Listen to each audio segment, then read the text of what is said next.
matière d'aujourd'hui. Donc, l'aire de la surface comprise entre plusieurs courbes.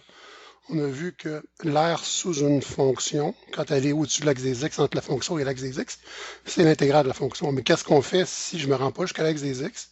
Si la fonction est en dessous de l'axe des x, si elle est en partie en haut, en partie en bas, ou j'ai l'aire entre 2 ou 3 ou 4 fonctions. Je vais quand même prendre le temps de lire ce qui est écrit ici. Donc, la technique, ce sera, on découpe la surface comprise entre les courbes par de petites bandes rectangulaires. Donc, dans le fond, on va voir, comme si j'ai un exemple avec deux fonctions, une droite puis une parabole. Puis quand on dit le mot courbe en maths, c'est un terme générique pour l'image d'une fonction. Fait qu'une droite, c'est considéré comme une courbe dans ce langage-là. Donc, j'ai l'aire entre deux courbes, une fonction f de x, une fonction g de x. Je vais tracer une petite bande. Puis prenez vraiment la peine de faire les bandes, c'est vraiment important. On va le voir dans le reste du texte. Donc, on découpe la surface comprise entre les courbes par de petites bandes rectangulaires. La largeur de la bande nous indique la variable d'intégration. C'est ça qui est vraiment important. Donc, la largeur de notre bande va nous dire si l'intégrale est en x ou si elle est en y. Puis ça va être simple. Si ma largeur est ici, ça veut dire que son épaisseur va être un petit dx ou delta x. Donc, la variable va être en x. Si ma bande était couchée, donc horizontale comme ça, sa largeur, ce serait un petit delta y ou un dy. Donc, l'intégrale serait en y. C'est ce qui est dit dans le reste de la phrase. Puis j'ai mon petit conseil, évidemment. Prenez le temps de dessiner vos bandes. Cela vous épargnera bien des soucis pour la matière à venir. Donc, le prochain cours, volume de solide de révolution.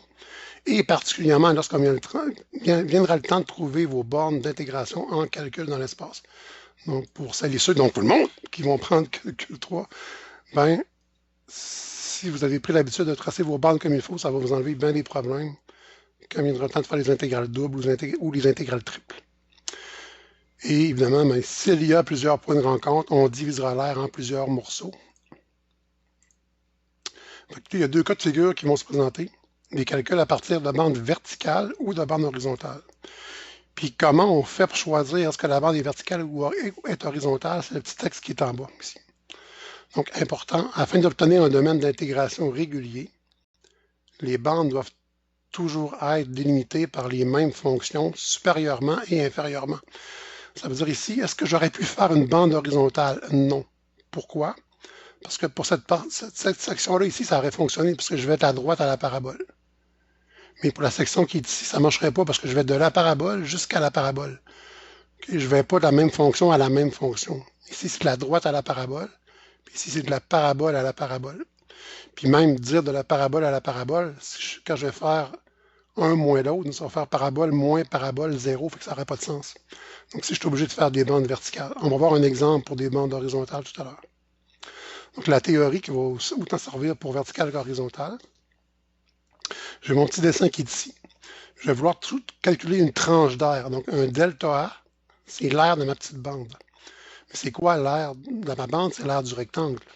L'aire du rectangle, c'est base fois hauteur. Mais on peut aussi dire hauteur fois base.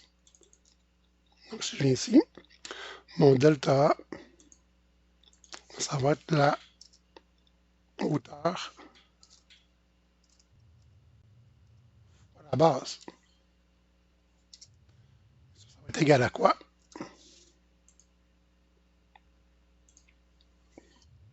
On a dit que la hauteur, c'était la fonction, donc f. En fait, si je viens voir ici, sur mon dessin, la hauteur, c'est quoi? J'ai une bande verticale. Quand je veux mesurer une bande qui est verticale, imaginez que c'est une règle. Si je voulais avoir la longueur de ceci, je devrais prendre le nombre d'en haut moins le nombre d'en bas. Okay, si en bas, je suis à 1 cm, puis qu'en haut, je suis à 5 cm, ça mesure combien? Ça mesure 5 moins 1, 4 cm. Donc, quand la bande est verticale, sa hauteur, c'est la fonction d'en haut, le y d'en haut, moins le y d'en bas. Fait que la fonction d'en haut moins la fonction d'en bas. Ça fait que je vais avoir la fonction d'en haut, dans ce cas-là, c'était f de x.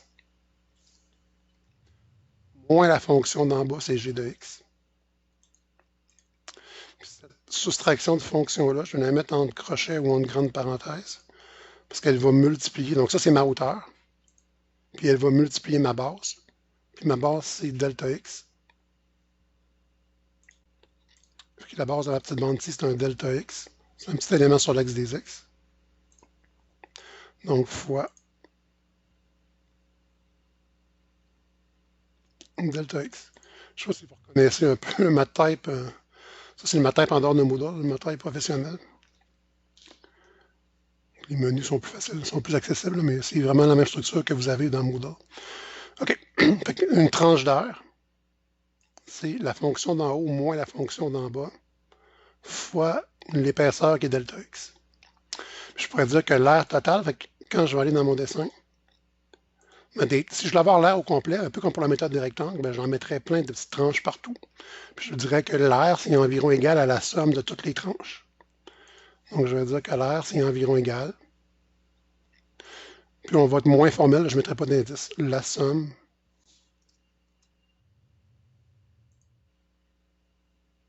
de toutes mes tranches, donc de tous mes delta A. Après, on fait un passage à la limite comme pour une somme de Riemann. Fait que je ferais tendre mon nombre de tranches vers l'infini.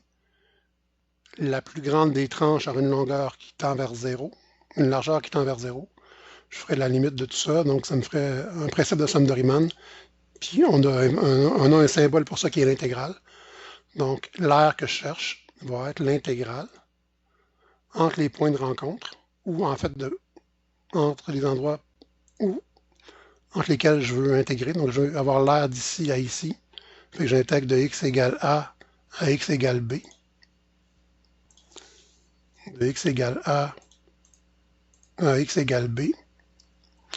De la hauteur de ma tranche, qui est f de x, la fonction d'en haut moins la fonction d'en bas. C'est ça ici la remarque qui est écrite. Donc, en supposant que f est plus grand ou égal à g sur l'intervalle. Si c'était l'inverse, si g était plus haute, je ferais g moins f. Puis quand je fais mon passage à la limite, rappelez-vous du calcul différentiel, le delta x devient un dx, un élément différentiel. C'est aussi ce qu'on avait fait là pour la méthode des sommes de Riemann. Donc, l'aire entre deux courbes, c'est la soustraction des deux fonctions dx.